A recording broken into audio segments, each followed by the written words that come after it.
एक ही शौक हर वक्त रखता हूँ, हालात जैसे भी हों होठों पर हमेशा मुस्कान रखता हूँ। राह में कितनी भी हो मुश्किलें उसका डट कर सामना भी करता हूँ, क्योंकि मुसीबतों पर जीत हासिल करने और अपने साहस से नए जहां की इबारत लिखने वाले उन जांबाजों के हुनर को जमाना भी करता है दिल से सलाम, और वो शख्सियतें होती हैं बेमिसाल।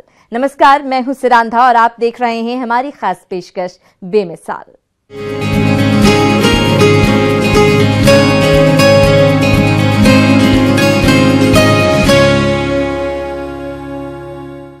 सामने हो मंजिल तो रास्ता न मोड़ना, जो दिल में हो वो ख्वाब न तोड़ना। हर कदम पर मिलेगी कामयाबी तुम्हें, बस सितारों को छूने के लिए कभी जमीन न छोड़ना। जी हाँ, एक बिटिया ने अपनी हिम्मत और हौसले के दम पर लिख दी है अपनी कामयाबी की इबारत, जिसे सुनने और देखने के बाद देश उस बिटिया पर नाज कर रहा है। कौन है वो बेमिसाल बिटिया, जरा आप भी देखिए।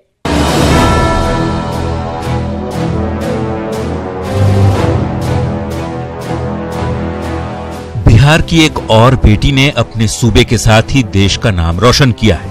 मधुबनी जिले के लखनौर प्रखंड के उमरी गांव की बेटी अद्विका झा भावना कंठ के बाद बिहार की दूसरी बेटी होगी जो फाइटर प्लेन उड़ाएंगी। अद्विका की लगन और मेहनत रंग लाई है और अब वो फाइटर प्लेन की पायलट बनेंगी। आर्मी और बीएसएफ की तरह इंडियन एयरफोर्स भी अब बेटियों को दुश्मन के खिलाफ मैदान में उतारने का फैसला किया है, ताकि दुश्मन भी भारतीय बेटियों की ताकत को जान और समझ सके। एयरफोर्स में जाना एक सपना रहा था, क्योंकि मेरे पिताजी खुद भी एयरफोर्स में रहे और एक अपने पैरों पे खड़ा होना है और एक बहुत ही सफल और अलग मुकाम हासिल करने का एक सपना था, जो कि एयरफोर्स में जाने से और फ्लाइंग ब्रांच में सिलेक्शन होने से एक साकार होता हुआ नजर आता है। अद्विका का चयन भारतीय वायुसेना के short service commissioned for women pilot के लिए हुआ है। अगले महीने जुलाई से उसकी ट्रेनिंग हैदराबाद स्थित वायुसेना अकादमी में शुरू होगी, जो 1.5 साल तक चलेगी। दिल्ली के केंद्रीय विद्यालय से 10वीं और 12वीं की पढ़ाई के बाद अद्विका ने बीटेक किया है। अद्विका के पिता भी एयरफोर्स में अपनी सेवा दे चुके हैं और फिलहाल दिल्ली सरकार के शिक्षा निदेशालय में प्रवक्ता के पद पर कार्यरत है, जबकि मां गृहिणी है।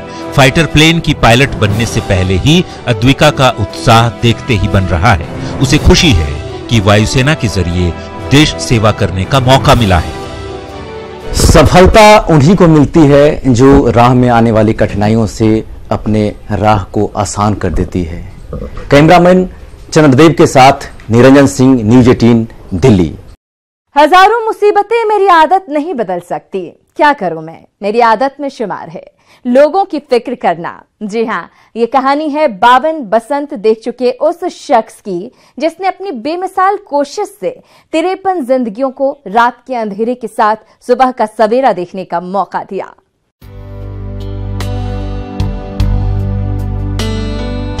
ये है उमेश कुमार, जिन पर रक्तदान करके लोगों की जान बचाने का जुनून सवार हो गया है। 1990 से अब तक लगातार रक्तदान कर 53 लोगों की जान बचा चुके हैं। साथ ही सोशल मीडिया की मदद से अपनी युवा टीम बनाकर 400 से ज्यादा जरूरतमंद को रक्तदान कर चुके हैं।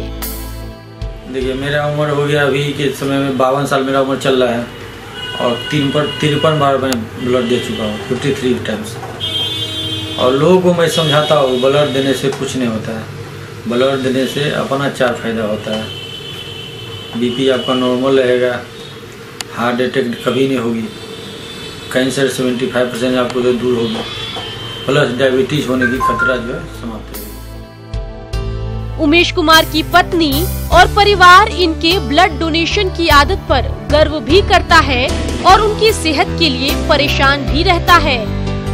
इसमें होता है कभी कभी ये रेयर इसमें डबल दे देते हैं, इसलिए करके हम इनको मना करते हैं कि रेयर मत दिया कीजिए, आपकी जिंदगी है तो आप 4 जिंदगी बचाते हैं। डबल अगर रेयर केस में देते हैं, अगर कुछ होता है उस समय हमको परेशानी झेलना पड़ता है। कई ऐसे परिवार हैं जिनके लिए उमेश ने रक्तदान किया है और ऐसे लोग उमेश को भगवान मानते हैं। व्हाट्सएप के माध्यम से हम लोग को जानकारी मिलती है और बहुत सारे हॉस्पिटल से जानकारी मिलती है कि मरीज़ को ब्लड की ज़रूरत है। आज की डेट में जहाँ लोग अपने ज़िंदगी में व्यस्त है, अपने में मार काट कर रहे हैं, लेकिन उस स्थिति में उमेश भैया को देखते हैं कि सारा कुछ भूल के अपने समाज के लिए जो सेवा कर रहे हैं, उन्हीं से प्रेरणा लेके आए सब। उमेश के बेटे भी 18 साल के होने वाले हैं और अब पिता के साथ बेटा भी लोगों की जान बचाने के इस पुण्य काम में जुटना चाहता है। दरभंगा से न्यूज़ 18 के लिए विपिन की रिपोर्ट। इंसान खुद के लिए नहीं बल्कि इंसानियत के नाते वो दूसरों के लिए जीता है। इसका जीता जागता उदाहरण देखने को मिला झारखंड के देवघर के एक छोटे से गांव में, जहां एक नौनिहाल रोज अपनी जिंदगी की जंग मौत से लड़ रहा है और पूरा गांव उसकी जंग में उसके साथ खड़ा है और उसे उसकी जंग में फतह दिलाने की बेमिसाल कोशिश में जुटा हुआ है। कौन है वो लोग और कैसा है वो गांव, आइए आपको दिखाते हैं।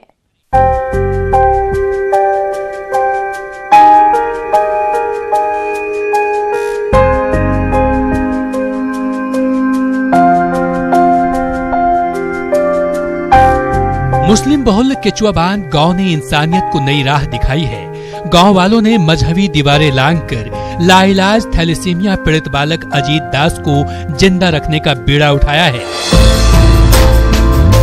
तभी तो गांव वाले बारी बारी से रक्तदान कर रहे हैं। 2 साल पहले अजीत के पिता की मौत हो गई थी। छोटी बहन बीमार रहती है। अजीत की विधवा मां संजू पर मुसीबतों का पहाड़ टूट पड़ा है। ऐसे में अजीत अब पूरे गांव का बेटा बन गया है। ये सब चीज देख के आदमी अपने घर में कैसे रह चैन से सो सकता है। इसलिए हम लोगों ने ये बीड़ा उठाया कि जहाँ तक होगा, जितना भी संभव होगा, एक ग्रामीण कहाँ तक जो भी संभव है हम लोगों के साथ हम लोग वो करेंगे। हमने ब्लड दिया है, पिछला 2 बार दे चुके हैं और जब तक रहेगा लड़का रहेगा तब तक हम लोग देना शुरू किए हैं और देते रहेंगे। अजीत आम बच्चों की ही तरह है, लेकिन उसकी जिंदगी आम नहीं है। हर 15 दिन में खून बदलना पड़ता है और लगता है ये दिन उसकी जिंदगी के आखिरी दिन हो। लेकिन गांव वालों की एकजुटता ने अजीत को नई जिंदगी दी है। सब बोला हम कर देंगे मदद। दिया भी है लोग? दिया है। कौन कौन दिए हैं? रहन भैया दिया है, संजय भैया दिया है, अलमीन भैया दिया है, और है बहुत जन है, निरंजन भैया दिया है। बीमारी और हादसों के शिकार हम अपनों को अक्सर इसलिए खो देते हैं कि वक्त पे उन्हें कभी खून नहीं मिल पाता है। लेकिन इस गांव के लोगों ने जो बीड़ा उठाया है उसकी जितनी भी तारीफ की जाए वो कम है। और कम से कम वैसे लोगों को जो तंदुरुस्त और हट्टे कट्टे हैं सबक लेना चाहिए, जो कभी खून देने की बारी आती है तो मुंह छुपाते फिरते हैं।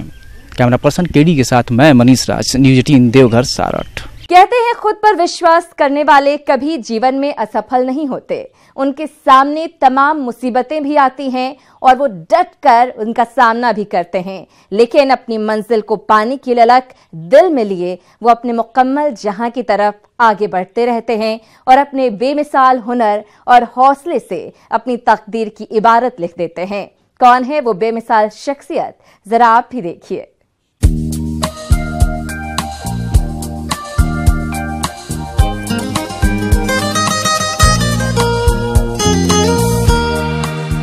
हमारे देश में ज्यादातर किसानों की हालत बहुत दयनीय है।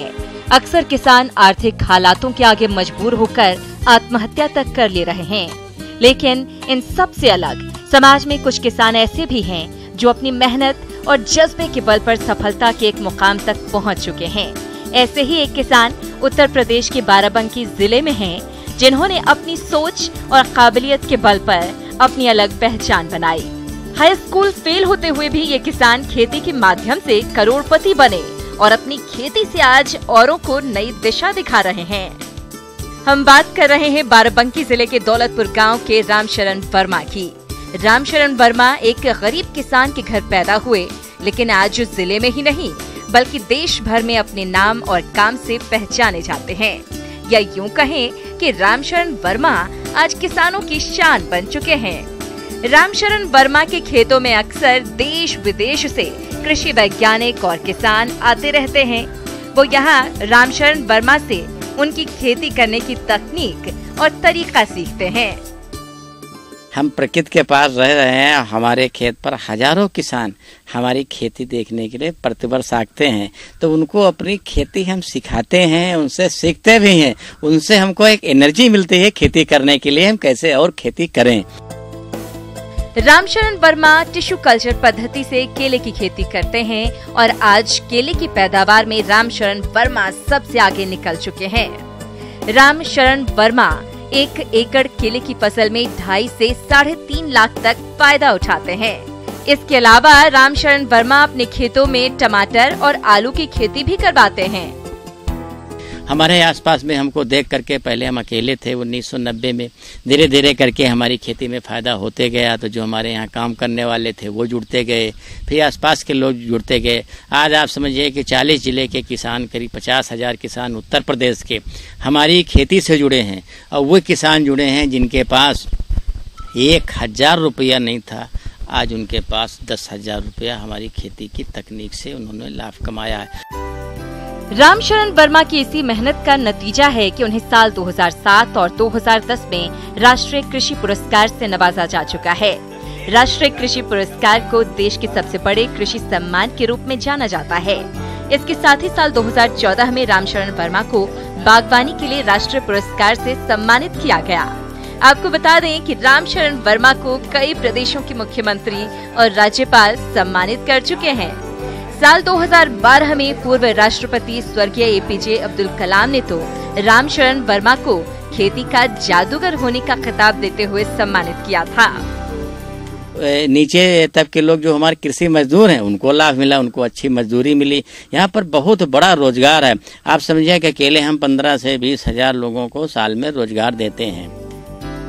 रामशरण वर्मा ने अपनी इन उपलब्धियों के बारे में बताते हुए कहा कि उनके पास पुश्तैनी 6 एकड़ जमीन थी, जिसमें उनके पिताजी खेती करते थे।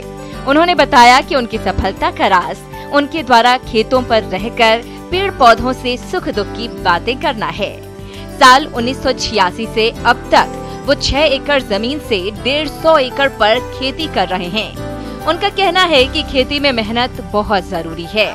रामशरण वर्मा ने बताया कि प्रदेश के कई जिलों से किसान उनके फार्म हाउस पर आकर उनसे खेती की टेक्निक सीखते हैं।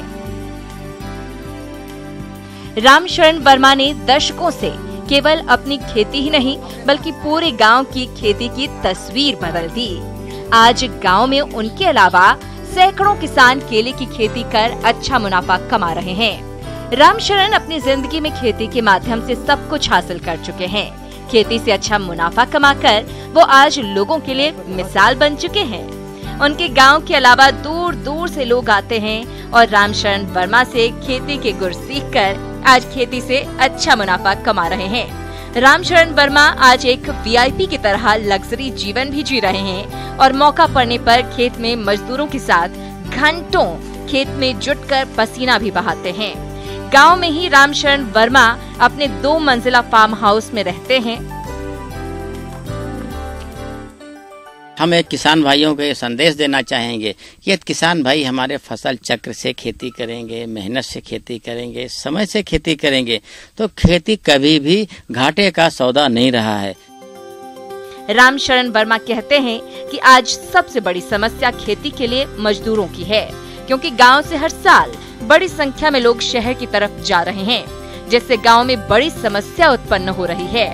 आज कोई भी व्यक्ति खेती नहीं करना चाहता, क्योंकि खेती में लगातार लागत बढ़ती जा रही है, जबकि उसके मुकाबले मुनाफा कम हो रहा है। किसानों को उनकी फसलों का वाजिब दाम भी नहीं मिलता। सरकार को इस तरफ ध्यान देना चाहिए कि किसानों की फसलों के पूरे दाम उन्हें मिल सकें।